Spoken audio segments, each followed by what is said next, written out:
Nick Hilkins outside the London Stadium, West Ham Fan TV. Reaction to West Ham 1, Villa 1. It's a tough one to take, Scott, today. It's, I mean, there are positives, there's negatives, there's controversy, there's a lot to talk about. Yeah, there is, mate. The thing is, it was a game of two halves, wasn't it? We started so well, pressing high. We didn't let them out. They made mistake after mistake, and we didn't capitalise enough. We got the one goal, but we should have took more. We should have took our chances there today, and that's the thing, innit? You've got a game plan. We set out the game plan. I think Moyes and the scouts were obviously watching how they played in Europe and how they got caught out with the mistakes at the back. I think it was a 17, gave the ball away so many times for them. But they identified that. Yeah. They identified it because at half time they took him off. They took a couple of their troublesome players off. There's parts of it. We started how we started against Freiburg. And that was good. You know what I mean? We started on the front foot. We was creating chances. We scored the goal. It was a brilliant goal. Yeah. And then the controversy started because there was one with Bakudas. He scored in the first half.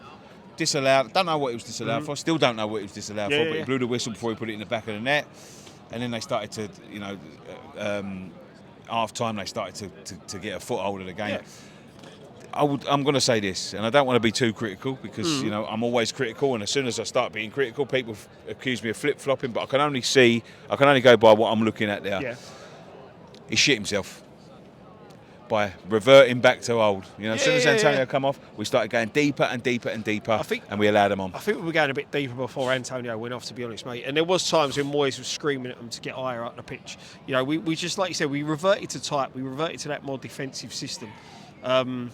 I think with the Kudus one that was disallowed, the referee was disappointed because he should have allowed the play to continue, then blew up. I think he gave it for a foul by Antonio, but I didn't see a foul, and that was down our end. But like you said, he took Antonio off. We started going backwards. Look, you've got to give Villa credit. You've got to give Emery credit. He like you said, he saw the players that were playing bad for them, dragged them off, changed their system, brought on the geezer that scored the goal, who massively changed the game. That left side of theirs caused us so many problems, and Moyes tried to compact it, bringing on Johnson. But did we need to do that? Did we need to do that? Shouldn't we have just carried on the way we was doing? Because we was doing okay. We was. And the thing is you needed more. Bowen offered nothing today. I thought that's the worst game he's had for a while. But then Scott, this is the things that disappoint me with him.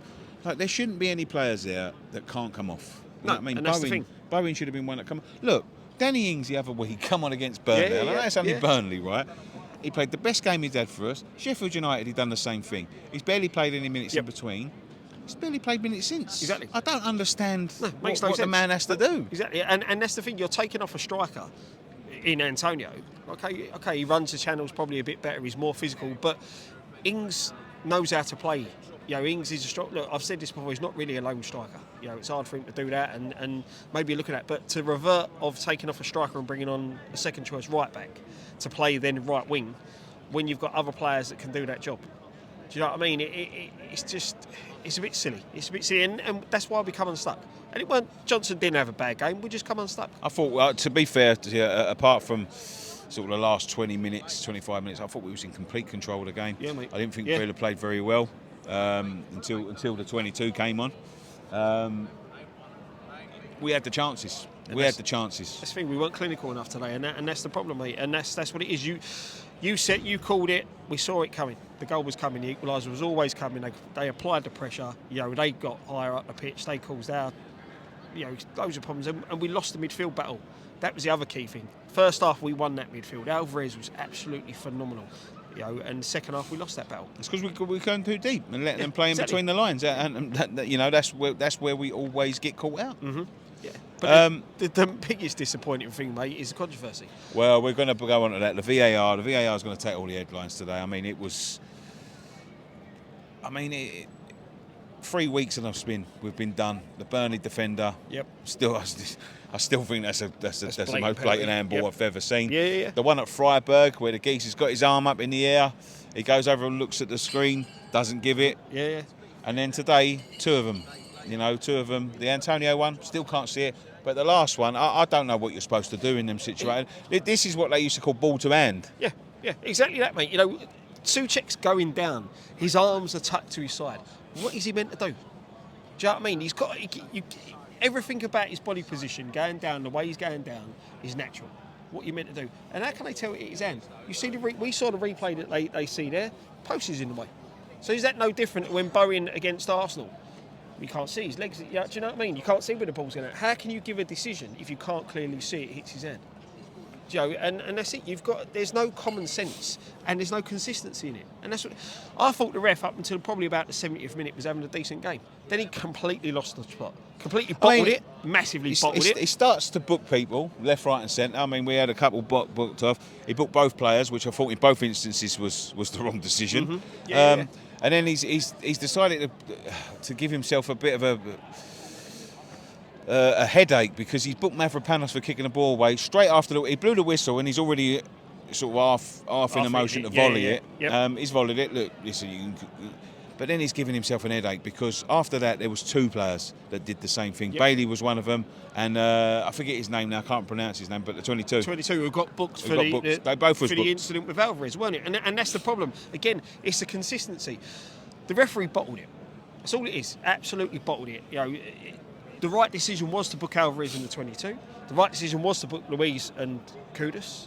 Right? Okay, it was right decision in the end to book Mavropanos. But like you said, consistency. But Luiz then made a foul as Kudus was going through again. They could have easily finished with what? 8 men men today. But the referee, he just bottled it. Absolutely lost the plot and bottled it. And that's the thing. And again, it's the consistency of it. It's ridiculous the amount of time the VAR decisions are taking. We said it in there, mate. If it's clear and obvious, you give it. If it takes you 8 to 10 minutes to give a decision, you can't be giving it. Exactly, mate. I mean, I'm sure that Moyes is going to have a lot to say, but on the balance of things, it's pretty positive. I think so. Against a good side. Yeah. And look, but you've got a bit of hangover from Thursday. Both teams playing now. Probably a bit of tiredness kicking in, especially with Antonio and Emerson. Antonio's not had a lot of game time. Still working his way back in. Emerson obviously missed them 2 games. So maybe that substitution must have been planned for Emerson, because Creswell to come on at that point I thought was a bit crazy. Yeah. It looked like a tactical decision, like an injury decision rather than a tactical decision. But listen, I'm quite happy with that. I'm going to be honest, I'm quite happy with that. A draw with them, they're a good side. They played some good stuff. You saw that in the second half. They're pushing where they're pushing because of the way they play. And look, they slapped us back at their place. So overall, the grand scheme of things, I think it's a decent result. Leverkusen. Let's talk a little bit about Leverkusen. I mean, the draw's come out at Leverkusen. I'm sure you spoke about it last night, Friday night. Sorry. It's a tough draw. Very. But can we do it? I think so, mate. I really do. Listen, I'm going to tell you. I'm going to say this right now, right? I'm going to say this right now. I don't think that German league is as good as people make it out to be. Mm-hmm. I mean, they've just drawn with Leverkusen, Freiburg. Yep. They were one of the worst teams I've been here. Yeah. I've seen definitely, mate. 4 times I've seen them play, and I don't think they're great. They drew with Bayern Munich. They've now drawn with Leverkusen. I don't think it's as strong as people make it out. No, and that's the thing. Famous last words, of course. Yeah, exactly. But then even you look at their game. Twice they were 2 goals behind. Yeah. And against it really inferior opposition. And this is, you've got to give us a chance. We are suited to play in Europe. The players that we got, but it's all on fitness and what West Ham turn up. That is the key thing. Well, and the Alvarez, I said this on Friday. The Alvarez one's a massive one. Yeah. The good thing is we've got Paquetá, because as I said, when you're playing that defensive system that we're probably going to play. What would you do out there, Scott? It works so well here with a 4 up front. Would you revert back to type like he does? Just sit in, try and because the problem is if you concede 3 or 4, that's the thing. And not respond. He's got to go out. The problem is, mate, he's got to go as strong as possible. Right, we've got to go with that front 4. As I said, it's just that losing Alvarez there. Who sits in that spot? If he was who comes in?